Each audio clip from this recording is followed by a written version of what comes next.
আমাকে ক্ষমা করে দাও ডক্টর ইউনুস, আমাকে ক্ষমা করে দাও, আমাকে মাফ করে দাও ডক্টর ইউনুস। পাওয়ারের বসে আমি কি নাতে কি বলেছি, কি নাতে কি করেছি। আমাদের সাথে ডিলে আসো ডক্টর ইউনুস। হ্যালো। হঠাৎ করে এত আকুতি মিনতি, হঠাৎ করে এত মাপ চাওয়াচাওয়ি, হঠাৎ করে দুঃখ প্রকাশ, নাকি পাকিস্তান থেকে 25,000 টন চিনি নিয়েছি বলে পিছন ফেটে ব্যাং ব্যাঙা হয়ে গেছে? কোনটা মোদিজি? এখন পাওয়ারের গরম কই? মোদি স্যার, মোদি স্যার, আর কখনো পাওয়ারের গরম দেখাবো না। Modi sir, please Modi sir, আমাদের সাথে আবার হাত মুলাকাত করে বুকে বুক মিলিয়ে একসাথে চলার প্রতিজ্ঞা করি। আমরা বিজনেস একসাথেই করি মোদি স্যার। বাংলাদেশের সাথে যুদ্ধ লাগার কথা ছিল না? মুসলমানদের ধ্বংস করে দেবার কথা ছিল না? কই, কিছুই তো করতে পারলেন না। উল্টো এখন ক্ষমা চাচ্ছেন আমাদের কাছে। আর বেশি দিন নাই, দেখি ইন্ডিয়াকে ছাড়া বাংলাদেশ চলে নাকি চলে না। আপনাদের কাছে জিনিস না নিয়ে বাংলাদেশ চলে কি চলে না, এটা দেখেন সামনে গিয়ে। টাকা হইলে সবকিছু হয়। আপনার সাথে সম্পর্ক না রাখায় দেশের মানুষ অনেক খুশি। 25,000 টন চিনি নিলেন আর ইয়ার কাছে, পাকিস্তানের কাছে, আর আমাদের কাছে কিছুই নিলেন না। এটা কোনো কথা হইল? এতদিন থেকে ব্যবসা করি আমরা, অথচ আমাদের দেশকে 2 দিনেই ভুলে গেলেন।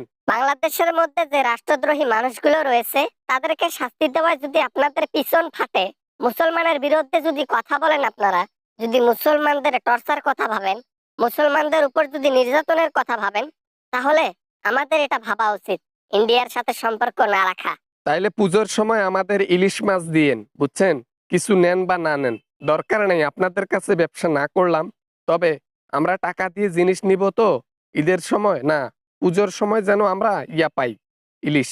অন্যান্য দেশে ইলিশ মাছের কেজি 1,000 টাকা বিক্রি করা হবে, শুধু ইন্ডিয়ার কাছে একটা গরুর বিনিময়ে একটা ইলিশ মাছ দেওয়া হবে।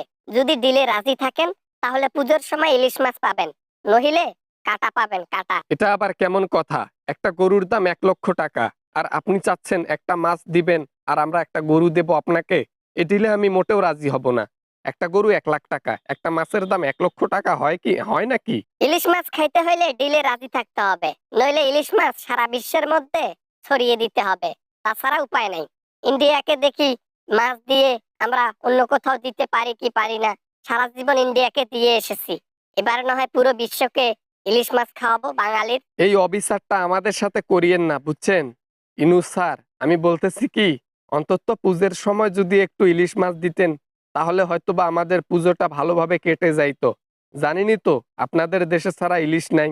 অনেকেই প্রেস কনফারেন্সের মধ্যে বলতেছে বাংলাদেশ থেকে নাকি ইলিশ না নিলে তাদের চলবে, তো তাদের কাছে নিয়েন যারা এই কথা বলতেছে।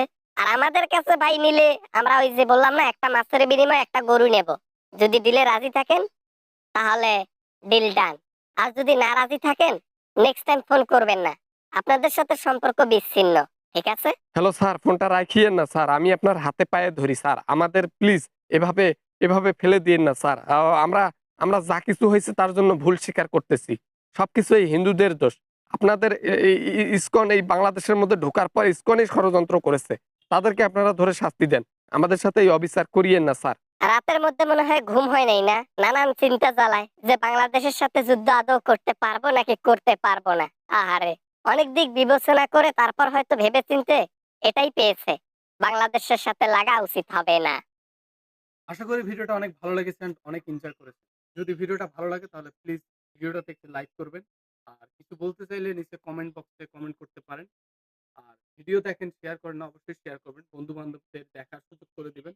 তো দেখা হবে এরকম অ্যামেজিং ভিডিও নিয়ে আবারও আপনাদের সাথে। সবাই ভালো থাকবেন, সবাই সুস্থ থাকবেন। খোদা হাফেজ।